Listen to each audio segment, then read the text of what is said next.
తాకట్లో ఉన్న మీ బంగారాన్ని విడిపించి ఆ రోజు ఆన్లైన్ రేటుకి కొంటాం. Sharma gold company.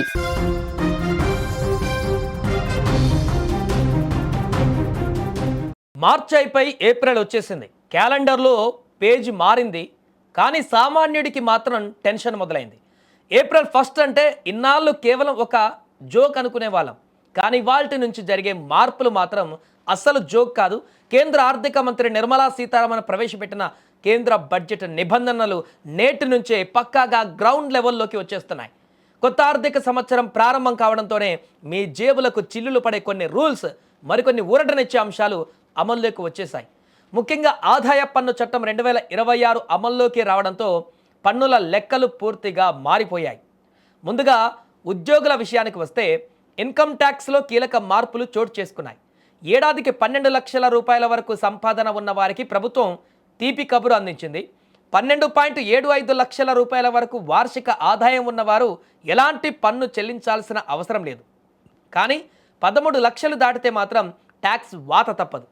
అయితే ఇక్కడే ఒక మెలిక ఉంది. కొత్త లేబర్ చట్టాల వల్ల ఉద్యోగుల చేతికి వచ్చే జీతం అంటే టేక్ హోమ్ శాలరీ తగ్గనుంది. ఎందుకంటే బేసిక్ శాలరీని 50% ఫిక్స్ చేయడంతో మీ పిఎఫ్ కటింగ్స్ పెరుగుతాయి.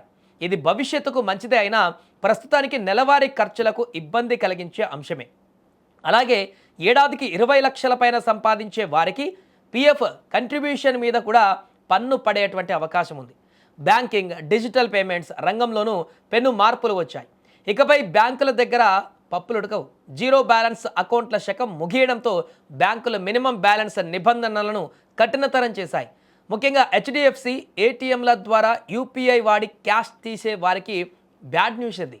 5 సార్ల కంటే ఎక్కువ ట్రాన్సాక్షన్ చేస్తే ప్రతిసారి 23 రూపాయల చొప్పున కోత విధిస్తారు.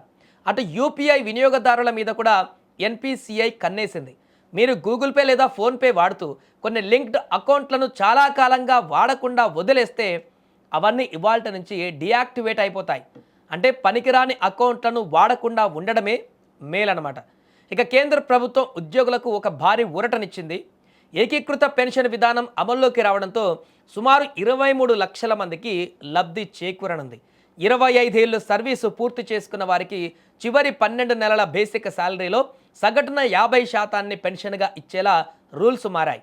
మరోవైపు భాగ్యనగర వాసులకు ఒక గుడ్ న్యూస్ ఇది. హైదరాబాద్ను కూడా మెట్రో సిటీ జాబితాలోకి చేర్చడంతో ఇక్కడ పనిచేసే వారికి 50% హెచ్ఆర్ఏ మినహాయింపు లభిస్తోంది.